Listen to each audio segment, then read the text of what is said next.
Alors, les éléphants favoris pour la prochaine Coupe d'Afrique des Nations, j'aurais bien aimé. Malheureusement, je suis obligé de dire non. De dire non, pourquoi? Pour deux grandes raisons. Vous avez des causes internes à cette équipe. Vous avez des causes non internes qui font que cette équipe n'est pas favorite. Je vais commencer par les causes internes avant de poursuivre plus tard. Les causes internes, on les connaît et on en a parlé un tout petit peu tout à l'heure. Vous avez un jeu qui est trop poussif, un jeu qui est lent dans les transmissions, où on n'arrive pas à mettre des attaques placées jusqu'au bout, où à chaque fois, dès qu'il y a une adversité en face d'un joueur, on vient sur des rétro-passes, où on prend des risques derrière, comme ça a été le cas face à l'Arabie Saoudite. Donc, pour moi, aujourd'hui, cette équipe est en quête de certitude dans le jeu, ce qu'il fait qu'elle ne peut pas, de ce point de vue-là, partir favorite sur la Coupe d'Afrique des Nations. Deuxième point, très rapidement, vous avez des cadres qui ne sont pas au mieux de leur forme également, mais ça, on en parlera tout de suite après. D'accord. Pour moi, la Côte d'Ivoire est favorite à sa succession parce que être favori, ça veut dire que tu fais partie des 4 voire 5 pays qui peuvent prétendre à la gagner.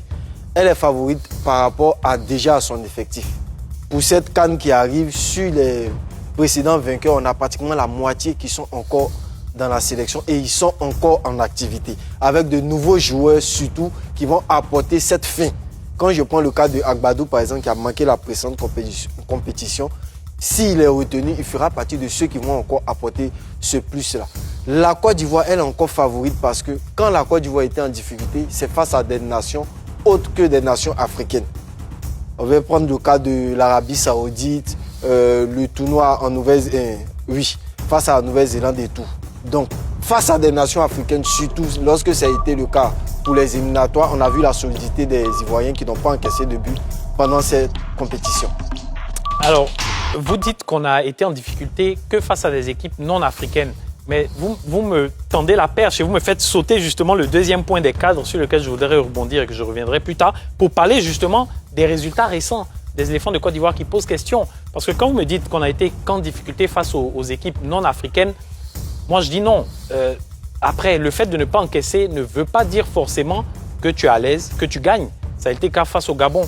À Franceville, on n'a pas encaissé certes, mais on n'a pas gagné et on est passé tout près de la correctionnelle. Également, vous prenez là la défaite, évidemment, c'est contre une équipe non africaine face à l'Arabie Saoudite, mais c'est une équipe potentiellement qu'on pourrait rencontrer à la Coupe du Monde et donc à plus forte raison qui constituait une bonne préparation pour entamer la Coupe d'Afrique des Nations. On n'a pas rassuré. Aujourd'hui, face à Oman, c'était poussif également. On a gagné, on n'a pas rassuré dans le jeu. Être favori ne veut pas forcément dire que la Côte d'Ivoire va se balader ou la Côte d'Ivoire va dominer toutes les équipes qu'elle va affronter à la CAN. Être favori, ça veut dire que tu fais partie de ceux qui ont les moyens, le potentiel pour pouvoir remporter. On a eu des difficultés face au Gabon, on a eu des difficultés face à la Gambie, mais au final, on a été solide.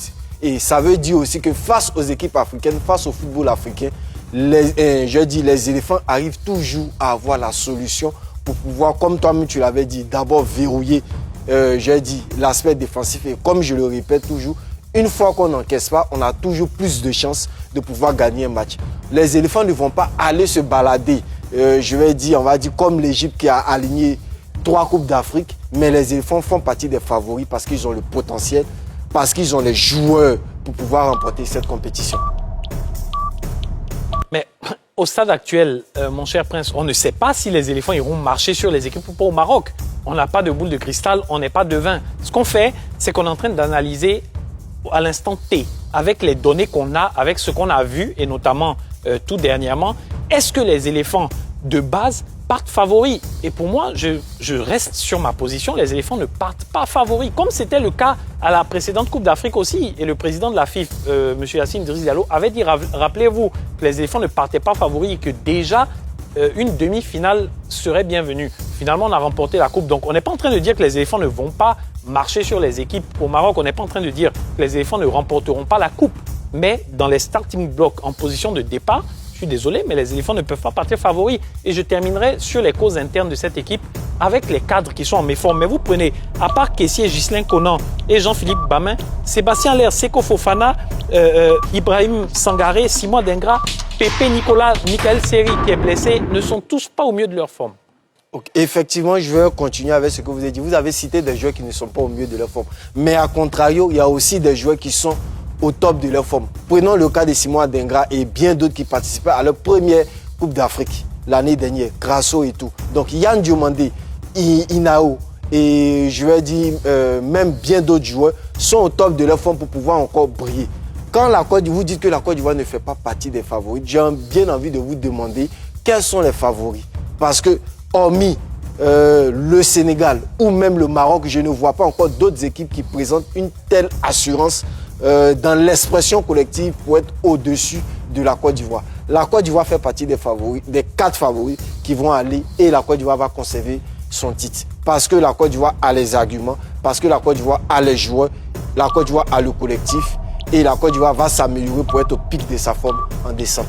Mais vous me tendez encore une fois la perche, mon cher Prince Akabla, pour parler justement des causes non internes et des favoris qui sont là. Parmi les causes non internes, vous avez des favoris qui sont au-dessus et vous les avez cités vous-même. C'est le Maroc et le Sénégal. Le Maroc, pays hôte, demi-finaliste de la Coupe du Monde, on oublie même à la limite puisqu'ils ont été battus ici lors de la dernière CAN après ça par l'Afrique du Sud. Donc oui, c'est faisable, mais ils ont des individualités au sommet. Achraf Hakimi, qui sera ballon d'or africain, c'est sûr à 99,9% dans quelques jours. Ben Seguir, Brahim Diaz du Real Madrid, Igaman, l'attaquant de Lille également, qui parvient à mettre Olivier Giroud, quand même Olivier Giroud avec tout son bagage sur le banc à Lille. Donc ils ont des individualités. Le Sénégal, quand vous prenez, c'est une seule défaite en plus de 2 ans. Et cette défaite, c'était le week-end dernier face à qui? Face au Brésil 2-0. Aujourd'hui, ils ont gagné leur match 8-0 face au Kenya, contre qui qu'on a battu à Ebimpe 2-0 dernièrement.